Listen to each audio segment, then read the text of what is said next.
Today, we delve into the complex relationship between Burkina Faso and its former colonial power, France, through the lens of Captain Ibrahim Traoré's leadership. His rise to power marks a significant moment in Burkina Faso's quest for sovereignty and self-determination. To understand the current dynamics, we must first look back at the history of Burkina Faso. Formerly known as Upper Volta, the country was colonized by France in the late 19th century. It gained independence in 1960, but the legacy of colonialism continued to shape its political landscape. Even after independence, many African nations, including Burkina Faso, struggled with neo-colonialism where foreign powers maintained influence through economic and political means. France's presence, particularly in military and economic affairs, has been a point of contention. Fast forward to September 2022, when Captain Ibrahim Traoré became a prominent figure following a military coup that ousted the previous government. His ascent came at a time of growing discontent among the BURKINA population over security issues and dissatisfaction with foreign influence. Burkina Faso has faced increasing jihadist violence, prompting reliance on foreign military support. However, many citizens and military leaders, including Traoré, have questioned the effectiveness of France's involvement in the region. Under Traoré's leadership, a wave of anti-colonial sentiment has surged. His government has explicitly criticized France's historical and ongoing influence in Burkina Faso.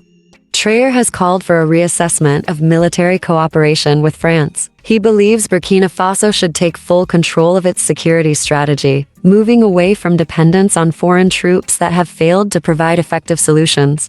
Beyond military matters, Traoré advocates for cultural and economic independence. He emphasizes the importance of reclaiming Burkina identity, arguing for an education system that reflects local values rather than colonial narratives. Traoré's rhetoric resonates with many citizens who feel marginalized by foreign powers. There is a strong desire for self-reliance and national pride among the Burkina people. As a young leader, Traoré connects with the youth, who are eager for change. They see in him a champion of a new vision for Burkina Faso, one that prioritizes national interests and development. However, Traoré faces significant challenges. Transitioning from reliance on foreign support to true self-sufficiency is no easy task. Economic pressures, high unemployment rates, and ongoing security threats from jihadist groups create a precarious environment for his government. In light of these challenges, Traoré has sought to explore new alliances beyond France. This includes looking towards countries like Russia for military support, reflecting a broader trend among some African nations to diversify their international partnerships. This shift is indicative of a desire to break free from what many view as a neo-colonial relationship with France. By seeking support from alternative partners, Traoré aims to strengthen Burkina Faso's sovereignty and security.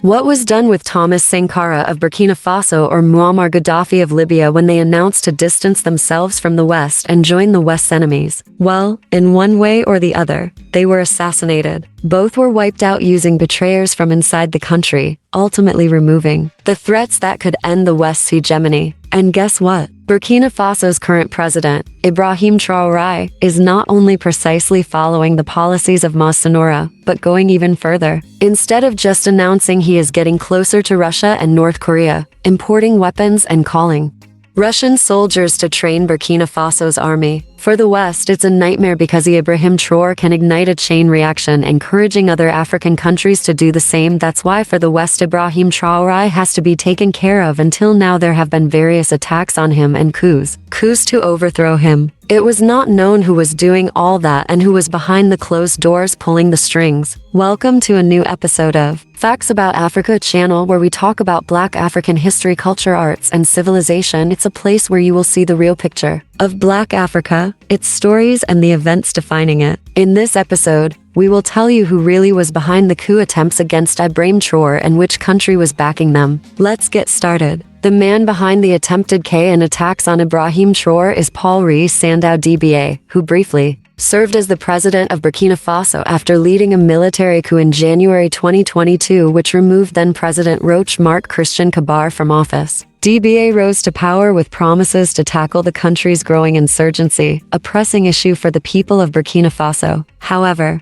his failure make any real progress in controlling the insurgents and restoring stability led to a loss of public confidence. By September 2022, his presidency came to a swift end when a younger, more energetic military officer, Captain Ibrahim Traoré, led another coup, toppling Deby from power. Since his ousting, Deby has been motivated by a desire for revenge against Traoré, but this situation goes beyond personal vendettas. Reports suggest that Deby's ambitions to reclaim power involve aligning himself with foreign powers that have a vested interest in maintaining control over Burkina Faso's valuable resources, particularly its gold reserves. By forging these external alliances, Deby seeks the support and resources necessary to undermine his leadership and regain control of the nation. We will explain more about this in a moment, but first, let's know what's happening now is not new. Paul-Henri Séguin Deby's alleged plot to overthrow Burkina Faso's current leader, Ibrahim Traoré, draws strong parallels to one of the most tragic moments in the country's history, the assassination of revolutionary leader Thomas Sankara. Sarah's own deputy, Blaise Compaoré, betrayed him in 1987, orchestrating a CP that led to Sankara's assassination